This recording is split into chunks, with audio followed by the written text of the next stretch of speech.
funcionarios de confianza y de extrema cercanía al expresidente Trump, que han ido a no a delatar, sino a informar sus actitudes en medio de un proceso en el que Estados Unidos, como nación principal del mundo, se celebraba uno de los acontecimientos más significativos, como siempre son los procesos electorales en los cuales se selecciona a quién va a dirigir la Casa Blanca y por tanto quién va a constituir y pasar a ser uno de los líderes mundiales de mayor repercusión por 4 años, y si hay reelección por 8, en el papel que juega Estados Unidos en el concierto de las naciones del mundo. Lo importante fue saber los 7 procesos que llevó a cabo el Archivo General de la Nación de Estados Unidos, que a diferencia al Archivo General de la Nación de República Dominicana, que luce olvidado, preterido y como enmohecido, y el Archivo General de la Nación en Estados Unidos es la conciencia viva, es el almacén, es el reservorio de documentos secretos que tiene la nación, que tienen cada uno de los funcionarios que ir dejando como testimonio de las actuaciones de Estados Unidos en todas las instancias. Y por eso el Archivo General de la Nación, the National Archives, los archivos generales tienen un poder impresionante y pueden incluso cuestionar al propio presidente actuante o a los presidentes que han salido y obligarles legalmente a que tengan que entregar todas las documentaciones, porque cuando se ejerce esa delicada función de presidente en Estados Unidos no hay nada secreto, nada privado, porque todo es absorbido por el rol tan influyente que ejerce esa persona en la vida y en la suerte, no solo de su país, sino del mundo. Pues bien, esos 7 procesos fue cuando los archivos nacionales le comunicaron al señor Trump, tras haber salido de la presidencia, que su monitor automático desde donde se indican todos los documentos que deben ser generados de cada acción que ejerce el presidente, le faltaban una serie de documentos de acciones que no habían generado los mismos. No sabían cuántos documentos le faltaban, pero sí sabían los ruidos del PRM, todas las actividades, todas las reuniones, todos los actos públicos en que había estado el presidente, las llamadas telefónicas que recibió, las que hizo, las instancias que inició o de las que fue pasivo, todo esto, los contactos que tuvo con seguidores, con las agencias institucionales del país, todo eso genera una serie de documentos que tienen que figurar en el Archivo General de la Nación, debidamente clasificado como ultra secreto, secreto, clasificado, etcétera, etcétera. Le comunicaron eso y él dijo que no tenía ninguno, que no sabía, que él no tenía. Volvieron a comunicarle, le dijeron que eso era imposible, una serie de instancias que intercambiaron. Entonces el departamento, los archivos generales se dirigieron a la Departamento de Justicia de Estados Unidos para que les auxiliara en la obtención de los mismos. Y bueno, entregaron los asistentes de Trump una parte de los documentos y entregaron una segunda parte, y estamos resumiendo para no alargar nuestra intervención. Y finalmente el propio Trump, con sus abogados, emitió una certificación diciendo que habían entregado todo y que no les quedaba nada.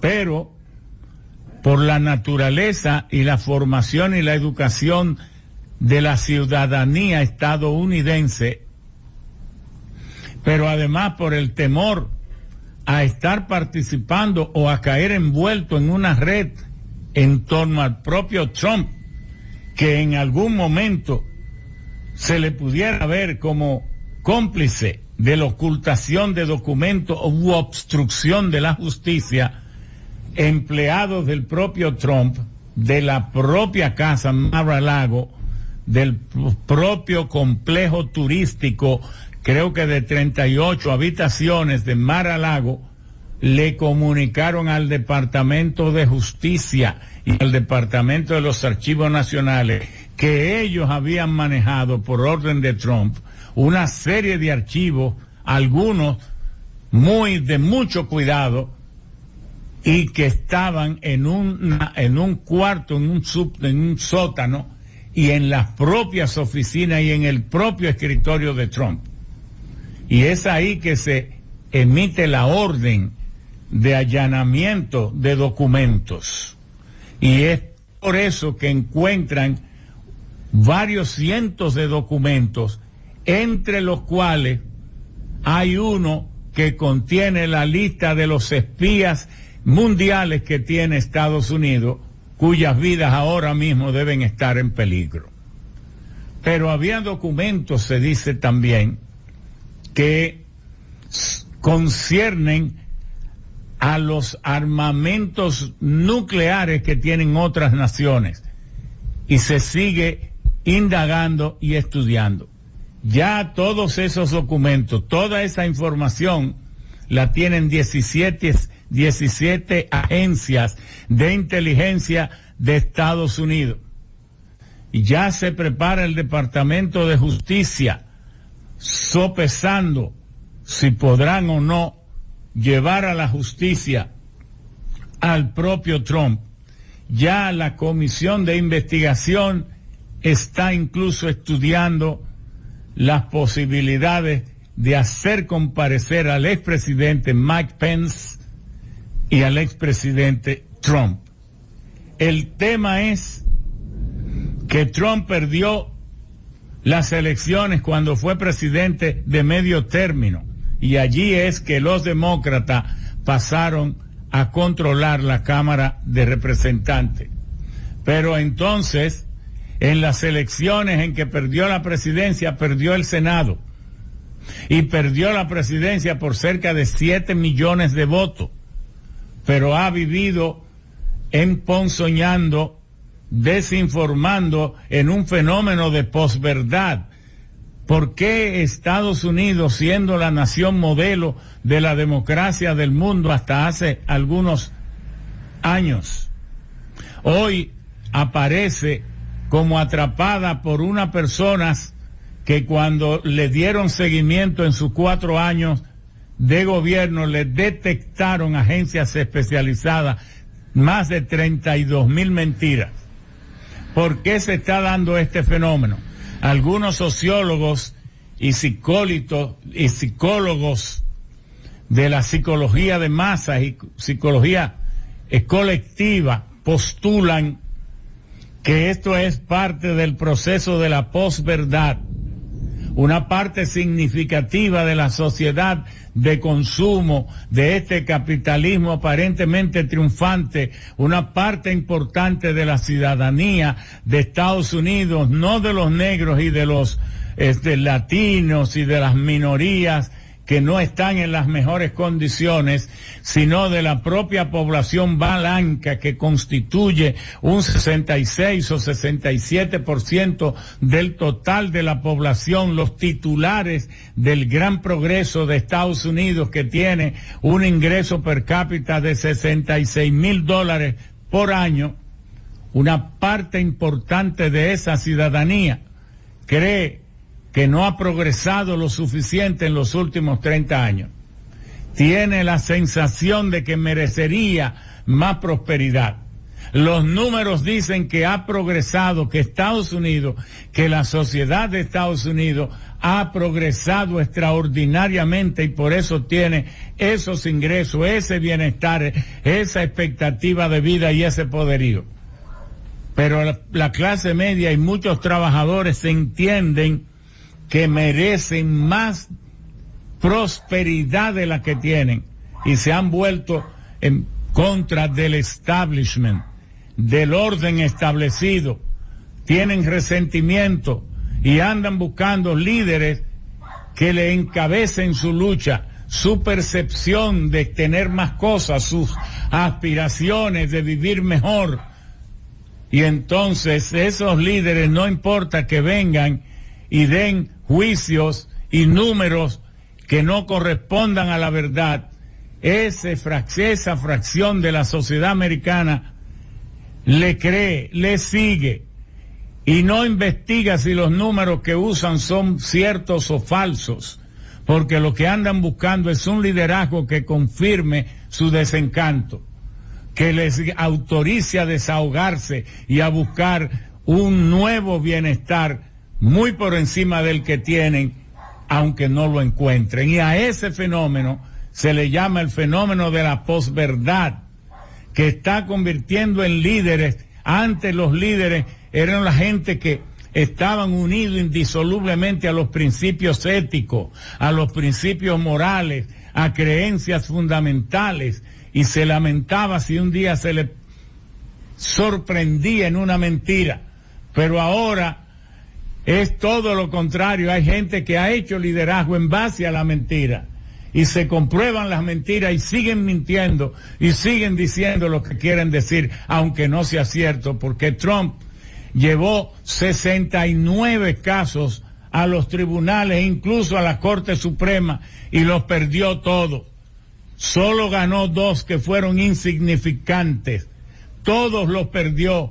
Entonces, ¿cómo puede argumentar que le robaron las elecciones? El tema es que ahora la economía del mundo podemos predecir que empieza, no está totalmente confirmado, pero hay unas ligeras noticias positivas.